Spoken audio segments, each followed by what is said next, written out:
పార్లమెంట్లో చట్టం చేస్తారా?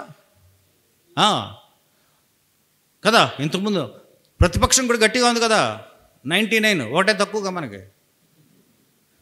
ఇది పట్టుకు తిరిగి ఆయనకి, రాజ్యాంగం పట్టుకు తిరిగి ఆయనకి అన్నీ ఒకటే తక్కువ, 99. ఇంకా అందరూ కలిస్తే మిగిలిన. కాబట్టి మీరు ఒత్తిడి చేయగలరా?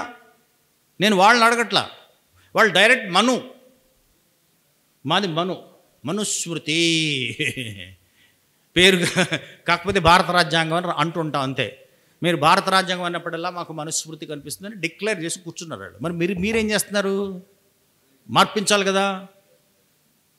ఎందుకు మార్పించరు అని మనం అన్నాం అనుకో, వాళ్ళకి ఇలా చీమ కుట్టినట్టు కూడా ఉండదు, ప్రతిపక్షానికి కూడా. మరి ఇలా వచ్చి మన మీదకి వచ్చేసి మనల్ని తినేసి మనల్ని చంపేసిన కేసు కాకపోతే, మన బిడ్డని తీసుకెళ్ళి కన్ను పొడి చేసిన కేసు కాకపోతే, మన ఎదురుగుండా మన పిల్లల్ని అత్యాచారం చేసి చంపేసిన కేసు కాకపోతే, మన మీద నుంచి బుల్డోజర్లు పంపించేసిన కేసు కాకపోతే, అప్పుడైనా తండ్రి వీరేమి చేయుచున్నారో వీరెరుగరు, వీరిని క్షమించు అందామా? నో.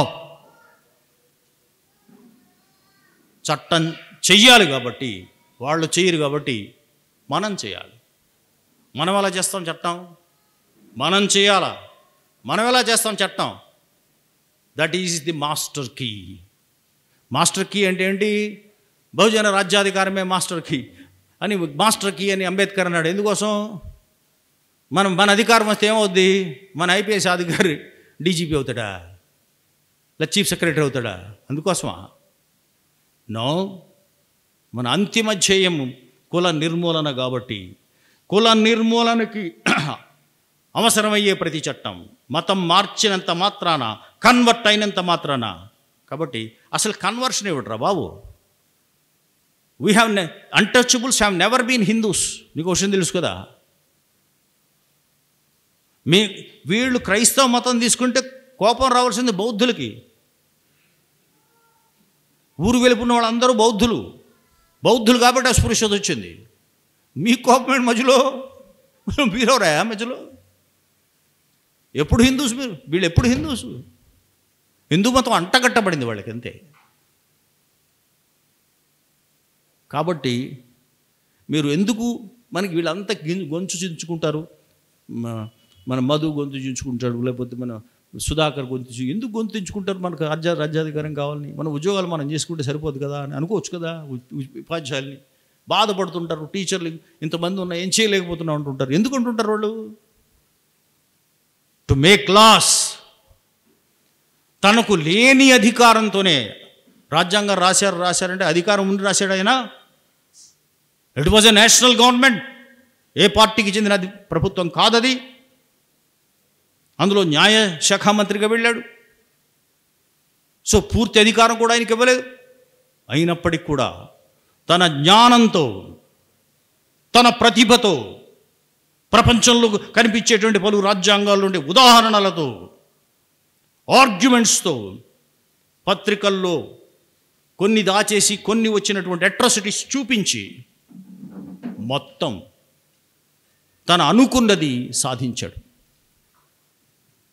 అది ఆయనకే కనుక ప్రభుత్వం ఉండి, మనకి రాజ్యాంగం రాశాడు కదా అని కాదు, ఆయనకే ప్రభుత్వం ఉండి, ఆయన ఆలోచనలతో ఉన్న ప్రభుత్వంలో ఉండి, ఆయన ఆలోచనలతో ఉన్నటువంటి మనుషులే రాజ్యాంగ సభలో అధికంగా ఉంటే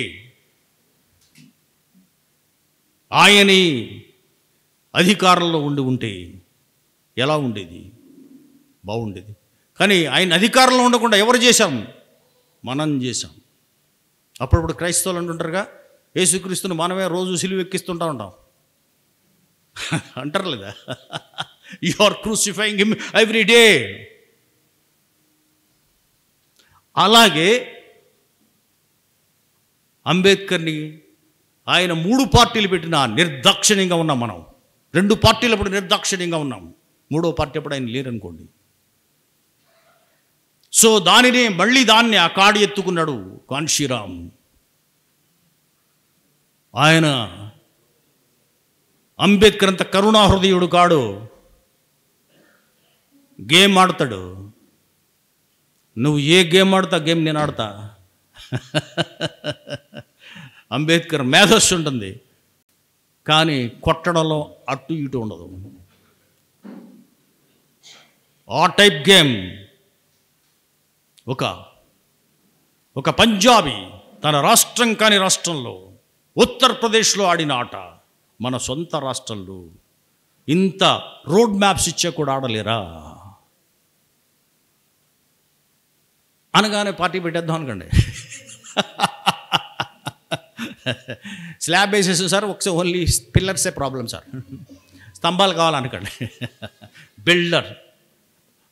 లీడర్షిప్ బిల్డ్ చేయండి.